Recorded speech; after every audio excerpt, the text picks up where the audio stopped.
ഇന്ന് തന്നെ ഡൗൺലോഡ് ചെയ്യൂ. കാണൂ നിങ്ങളുടെ ഫേവറേറ്റ് ഷോസ്. ചന്ദ്രു, നീ എന്താ ഒന്നും മിണ്ടാത്തത്? മാധവേട്ട, അത് പിന്നെ വെള്ളം മാറി കുളിച്ചതിന്റെ അസ്വസ്ഥതയായിരിക്കും. അതിനും മരുന്ന് കഴിക്കുന്നുണ്ട്. ഉടനെ മാറിക്കോളൂ. മാധവേട്ടന്റെ ശബ്ദത്തിനൊരു മാറ്റം പോലെ. എന്താ, വല്ലായ്ക്ക് വല്ലതുണ്ടോ? ഏയ്, ഒന്നുമില്ല.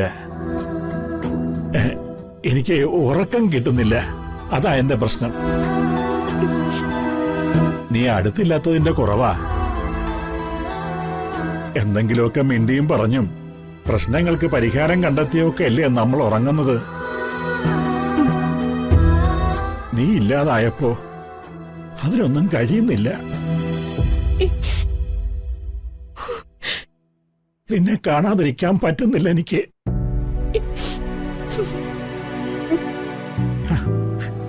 വല്ലാത്തൊരു ശ്വാസമുട്ടല, ഒറ്റപ്പെടല്.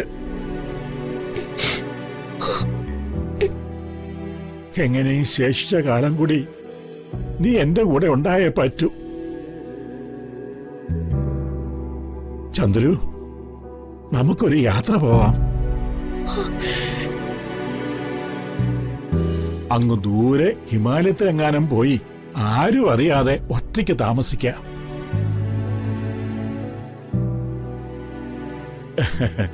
മാധവേട്ടൻ ഭ്രാന്ത് പറയുന്നുവെന്ന് വിശ്വസിച്ചിട്ടാവും നിന്റെ ഈ മൗനം.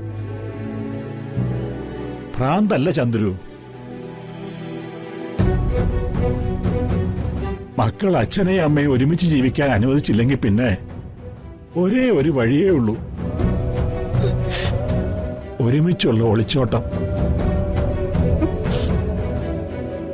കുറച്ച് പണം എന്റെ കൈവശമുണ്ട്. ഒരു തീർത്ഥാടനത്തിനാണെന്നും പറഞ്ഞ് മക്കളോടും മരുമക്കളോടുമൊക്കെ യാത്ര ചോദിച്ചിറങ്ങിയാ മതി. ഈ മാധവന്റെ ശരീരത്തിലെ അവസാന ശ്വാസം നിലയ്ക്കുന്നതുവരെ എന്റെ ചന്ദ്രു എന്റെ കൂടെ വേണം. അതെ, എന്റെ ചന്ദ്രുവിന്റെ മടിയില് തല വെച്ച് കിടക്കുമ്പോഴാവണം.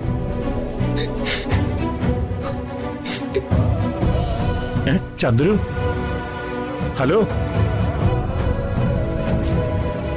ചന്ദ്രു. ഞാൻ പറഞ്ഞതൊന്നും ചന്ദ്രു കേട്ടില്ലേ? അവൾ ഉറങ്ങിപ്പോയി കാണും. എന്നെ ആശ്വസിപ്പിക്കാൻ വേണ്ടി അവള് പറഞ്ഞതെല്ലാം കള്ളവാ. മനോജു ഹരിതയും കൂടി കഠിനമായി പണിയെടുപ്പിച്ച് അവളെ വശം കെടുത്തിയിട്ടുണ്ടാവും. സംസാരിക്കാൻ പോലും കഴിയാത്ത വിധം ക്ഷീണം കൊണ്ട് അവൾ ഇറങ്ങിപ്പോയതാവും. അല്ലെങ്കിൽ മാധവന്റെ ശബ്ദം കേട്ട ഒരിക്കലും ചന്ദ്രു ഉറങ്ങില്ല. മാനത്തെ കൊട്ടാരം